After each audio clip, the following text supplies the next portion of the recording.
Welcome to English Reading for Learning. The Old Ice Cream. A moral story: what you sow, so shall you reap. A poor boy was walking on the street on a summer afternoon. It was hot, but he did not have a home to go to. He stood under the shade of the trees. Suddenly, he saw an ice cream truck passing by. The ice cream vendor cried out, "Vanilla, chocolate, butterscotch." Many flavors to choose from.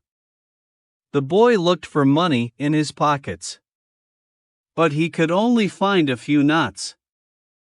Disheartened, he began to walk away from the truck.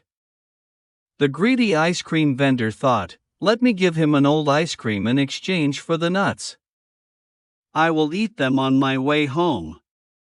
He called the boy and gave him the ice cream. The boy thanked him and happily sat under the tree. While eating the nuts, the vendor realized that they were stale. He immediately understood that what you do comes back to you. Thanks for watching and listening. Please click like and subscribe for new and latest uploads.